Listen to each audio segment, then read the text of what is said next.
Today's topic is how to live our most empowered and authentic lives with Dr. Shefali. Welcome to the Well Woman Show, where we interview women executives, leaders, and entrepreneurs. And you're listening to the Well Woman Show, where motivated women achieve fulfillment and well-being. You're listening to the Well Woman Show. Take time for myself by coming to things like Well Woman Drinks. To be accepting of myself no matter what. Step away from judgment as much as possible. You're listening to the Well Women Show. You're going to be in for a good ride. I don't regret anything. Everything I've ever done, I've learned from it, one way or another, good or bad. Being a little bit selfish for yourself, put your own oxygen mask on first and then give what's left. I'm a woman. I would prefer to tell my own story. My story, though it's very personal, is universal. You're listening to the Well Woman Show. And now your host, Giovanna Rossi. Hi, Giovanna Rossi here, and welcome to another episode of the Well Woman Show, where I interview women leaders, executives, and entrepreneurs about their lives and their road to becoming and being who they are today. Are you feeling burned out or finding it hard to focus on your goals? Or are you in transition? Well, you're not alone. We all need to activate our superpowers. These are the internal strengths and abilities we all already have but don't use all the time. Superpowers can be cultivated, and they include empathy, love, intuition, courage, and more. Toward the end of the show, in a segment called Superpowers for Success, I ask my guest about her superpowers, and the answers will give you the strength, perspective, and power to live a well woman life. I'm so happy you're here, so thanks for tuning in. Now, before I bring on my guest, as always, this episode is brought to you by Well Woman Life, a global community of women living our best lives. Whether it's your health, relationships, your money, or making an impact in your community and the world, Well Woman Life has you covered. You've made a commitment to not settle, to use your voice, and to live your best life. Well Woman Life offers annual memberships, workshops, and retreats to support you. Check out wellwomanlife.com/Facebook to join our growing community. Now back to the show. Today's topic is how to live our most empowered and authentic lives, and hopefully by the end of the show, you'll be inspired to challenge the mainstream belief system and start a conscious practice of co-creating your reality. My guest today is Dr. Shefali Tsabary. Dr. Shefali is a world-renowned clinical psychologist who received her doctorate from Columbia University in New York. She specializes in the integration of Eastern philosophy and Western psychology, making her an expert in her field. She's the author of several books, including The Conscious Parent. In this episode, Dr. Shefali and I talk about how we can live our most empowered and authentic lives, what you can do when you want to practice conscious parenting, and how a conscious practice creates less stress and more freedom. The free giveaway today is Dr. Shefali's essay on love, and you can get it at wellwomanlife.com/077show. I love this giveaway because it challenges mainstream thinking and beautifully examines loving with consciousness. Before we begin, I want to let you know that I'll be in LA at Podcast Movement, which is the big conference for podcasters and anybody interested in podcasting. I'll be presenting on the virtual ticket on how to rock your remote events. You can go to wellwomanlife.com/podcastmovement for more info. And while I'm there, I'm going to be hosting a Well Woman Drinks on the Tuesday of the conference. And that is August 29th. And so if you are going to be attending Podcast Movement, definitely register for the event on the website, wellwomanlife.com/podcastmovement. And I also want to let you know that this year's Superpower Retreat, it's the third year we've done it. It's been growing every year. It's super popular. We have limited seating. It will be October 26th and 27th in beautiful Santa Fe, New Mexico. So save the date and check out wellwomanlife.com/retreat for more information about that. You can also join the conversation in the Well Woman Life community group at wellwomanlife.com/Facebook. Now to my interview with Dr. Shefali. Okay, I'm here sitting with Dr. Shefali today at the Chopra Center in beautiful California. Welcome to the program. Thank you. I'm so excited to be here with you. It's so wonderful to sit here with you. I want to start by having you tell listeners, and of course, I said in the introduction, the basics about you, and I think a lot of our listeners know you and have seen you in your many appearances and your books. But can you tell us, Dr. Shefali, what you're working on and how it impacts women's lives and well-being? Well, I think my main approach and my body of work is always concerned with how it is we can live our most empowered and authentic lives. And how can we raise our children to do that? And of course, in order to raise our children, we have to embody that authenticity ourselves. So my work is always connected to the empowerment of not just women, but really the authentic self, the flourishing of each one of ours, most real, truest potential, both the man and the woman, because the man's authentic self impacts us as women as well.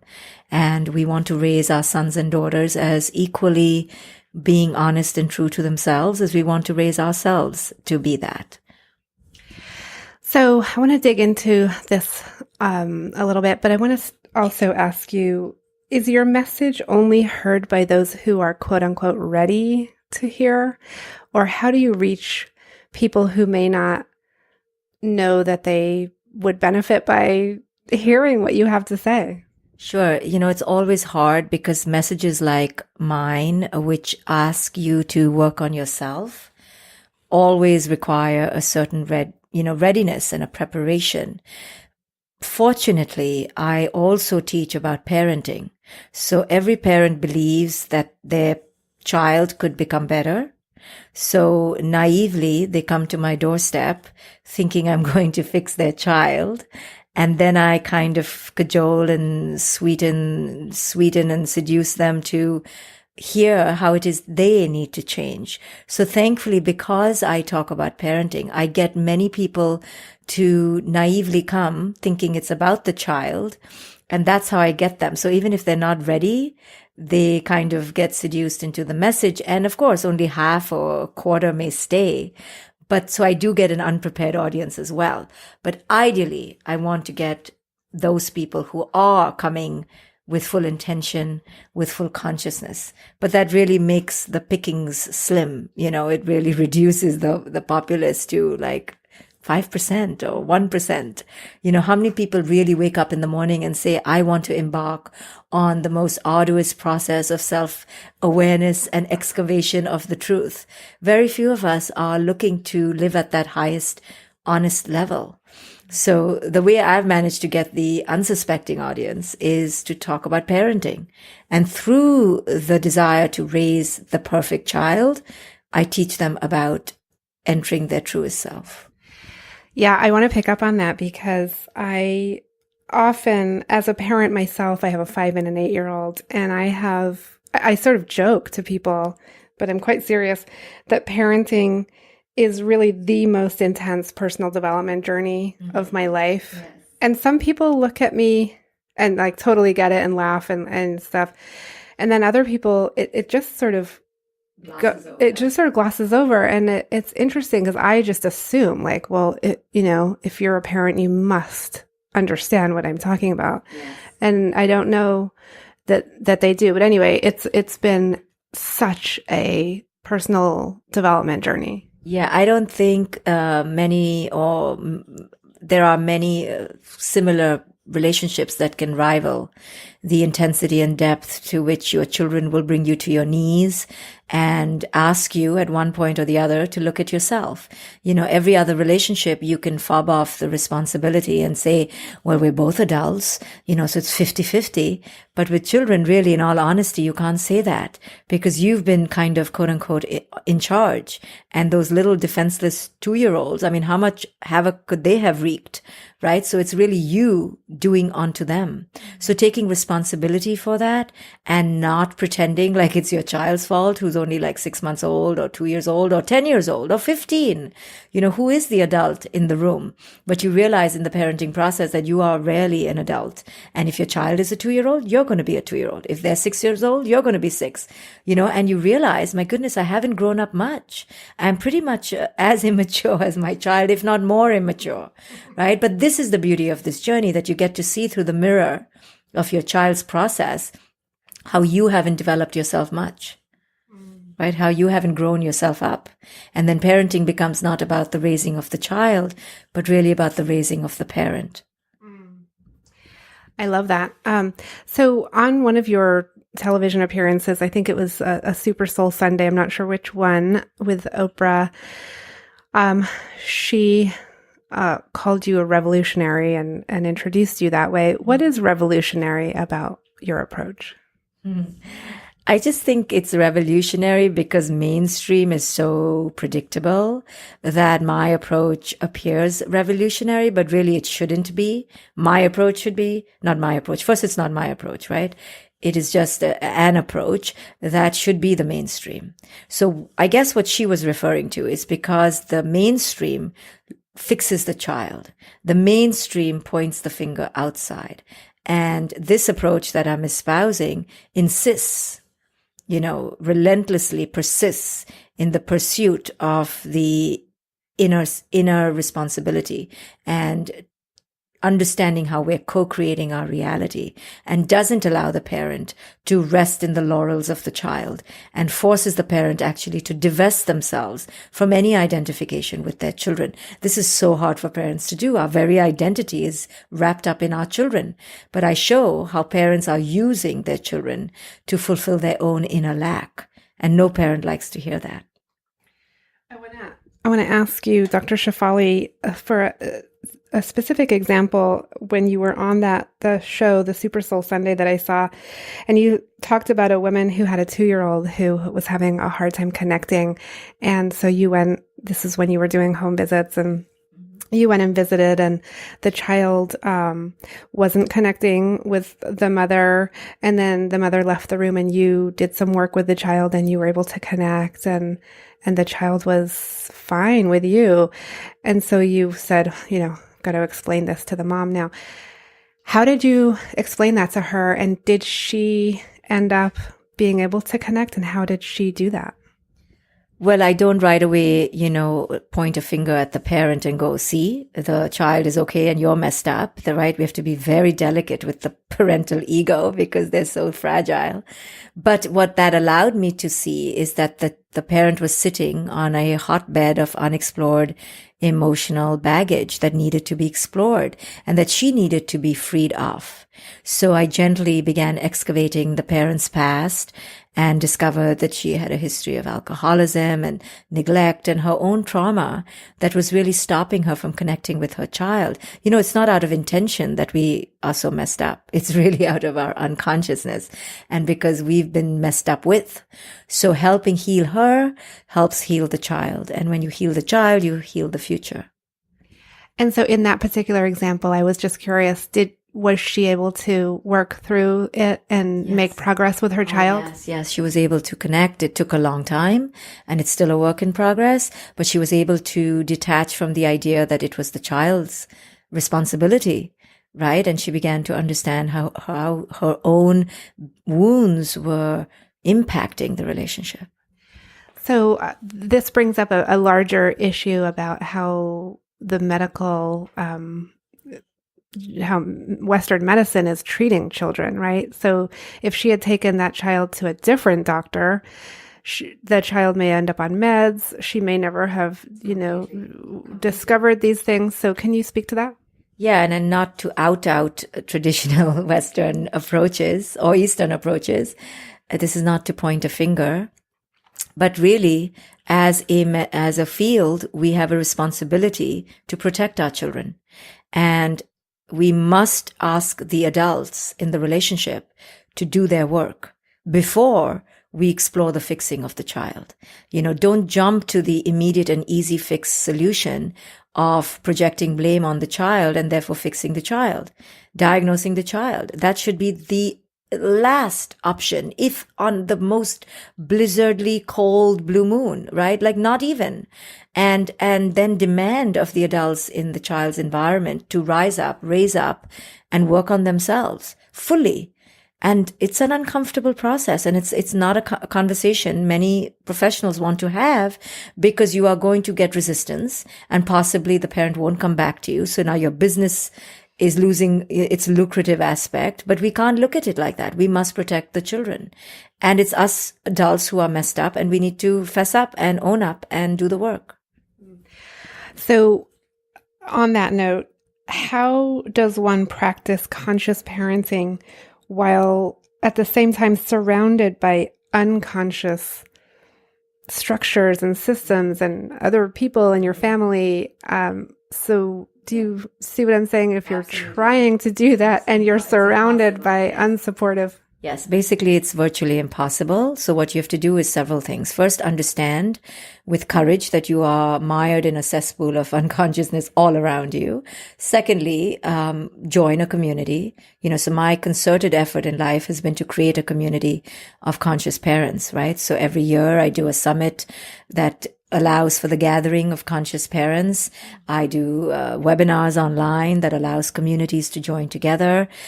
So you endeavor to create communities and pick and piece apart those that are conscious, and you separate the wheat from the chaff. But you also don't bemoan the fact that you're surrounded by unconsciousness. You use that to grow, right? It's not an us against them and we're so superior and they're not. No, we are also unconscious in many ways and will continue to be so. But there is a mainstream culture that is more unconscious. So we learn from that and we grow within that, right? The lotus must grow within the weeds. This is not about removing ourselves and secluding and sequestering ourselves on a mountaintop. It's about seeing what is, and amid that, rising higher. Okay. And when parents are undertaking this massive task, right, of trying to be conscious parents, what do you say to parents who are just so busy with life already and stressed and trying to make ends meet and, put dinner on the table and do everything? What do they do? Right. It's the question I get asked often. I'm so stressed out. I'm so busy. Who has time to be mindful? Right? Who has time to be conscious? And, they don't hear the parody of what they're suggesting, because it's precisely those parents that need to become more mindful. So the conscious approach, really what I advocate in my books, The Conscious Parent, The Awakened Family, is actually the pathway to less stress, less anxiety, more liberation, more freedom, because you're divesting yourself from the ridiculous expectations that society has put on you and your children. Dr. Shefali, what is one first step that people can take that's like a doable first step to get onto the path? Right. The first step is not a doing. It's a break in the mainstream belief systems that we've ingrained ourselves with. So it's an awareness that I, as a person, a parent, a woman, am co-creating my reality, and I need to take responsibility for how it is I show up in the world, especially with my children. Now it's time for our segment called Superpowers for Success. But first, a quick word from our sponsor. Being a well woman includes being financially healthy. Our sponsors, Lorraine L. and Kate Stalter of Better Money Decisions, are on a mission to eliminate complexity and confusion from your financial life. They replace Wall Street jargon with straightforward talk you can understand, and they create investment and retirement plans customized for your needs and your future. Download a free copy of their latest book, Don't Let Your Money Kick the Bucket Before You Do, and learn how to avoid the biggest mistakes women make when planning for retirement. Go to bettermoneydecisions.com/wellwoman and download your free book today. Wonderful. We're going into our final segment here called Superpowers for Success. And I know you're an entrepreneur and a doctor, and you have a lot going on. I want to ask you, what does success in life mean for you? It certainly doesn't mean anything on the outside. It requires, the definition that I use for success is, are you being your most authentic self? Are you waking up every morning and living your closest version to your highest truth? Are you able to express who it is you are without fear? Are you able to enter your divinity and live a boundless life? Are you able to sit on the couch and be serene in your quiet? That to me is success. And when did you know, Dr. Shefali, that you were really good at what you do? I don't know whether I still know. I'm not seeking to be good at what I do. This is just what I need to do. So it's just an expression of who I am. I'm always surprised people come and hear me, but I'm not seeking that. I'm not seeking anything on the outside. I just need to tap into who I'm meant to be and just express that. So that's all I'm seeking to do every single day, and always pleasantly surprised when people show up. I love that. But wasn't there a moment where your message really deeply connected with someone that you were working with and you thought, oh, wow, I've got this? Yeah, but I'm very aware it's not me, right? I'm very clear that I'm, if anything, being used by some collective consciousness or by the client to awaken something within them. So all I'm doing is echoing something that exists within them. There's no way that this message can resonate if it's already not sitting inside the client. So I'm just the impetus, I'm the match, I'm just the awakener. And then it's not even me as Shefali, it's a collective consciousness coming through me that's being used by the client. I'm the victim here, I'm being used. Listen, it's not, and I'm certainly not in any way the creator of anything. I'm just the impetus. Dr. Shefali, what superpower did you discover you had only to realize it was there all the time? Maybe just to be me, right? Just to enter who it is I am. And I think if I had a quote unquote power, it would simply be the ability to open my heart and be able to express that and touch another's heart, like just to be real. And what advice would you give yourself 10 or 15 years ago? I said this on the Super Soul session with Oprah, when she asked, what advice would you give to your younger self? And I think looking back, all the restlessness I had, will I be able to express who I am? Will I be able to be creative? Will I be able to deliver this message that is throbbing through my veins? All that restlessness, the fear that I may never be able to manifest was all to naught. There is a time for everything.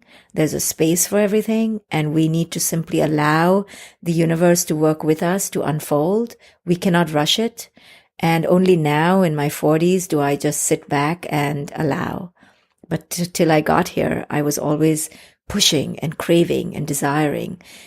And for some good, because it did take me ahead, but it also came with so much angst that I could have done without. And do you identify as a feminist? No, I don't identify with really any label. Even the label of a woman to me is limiting at the end of the day, because I'm just a being in the form of a woman in this lifetime. And I want to simply be connected to energy and source and divinity. So, yeah. And what are you reading right now? What's on your nightstand? Oh, goodness, because every time I start reading, I fall asleep. But what I always carry in my purse as my little reminder is the Tibetan Book of Living and Dying, because it reminds me to stay in the present moment, to detach from anything that may be consuming my ego and my attachments in the moment, all the shoulds and the coulds, and understand that I could die and I am dying. So that book just reminds me to keep it real and keep it big and keep it honest. I love it. Thank you so much, Dr. Shefali, for being on the program today. Thank you. You're delightful. Thank you so much for allowing me to share my message. That's it for our show today. Remember, if you need support to live your Well Woman life, head over to wellwomanlife.com/Facebook to join us. Our monthly live event, Well Woman Drinks, brings women together to share our successes and challenges as women, leaders, moms, aunts, sisters, and all the other roles we carry. If you'd like to attend a Well Woman Drinks near you, or if there isn't one in your city yet and you'd like to start one, email info@wellwomanlife.com. If you enjoyed the show, please take a moment and subscribe in iTunes and leave a review. This helps raise visibility, which is super helpful when it comes to producing the show every week. For feedback, comments, or just to let me know you were listening today, find me on Facebook, Twitter, and Instagram @WellWomanLife. I'm Giovanna Rossi for The Well Woman Show. Until next time, have a super powerful week.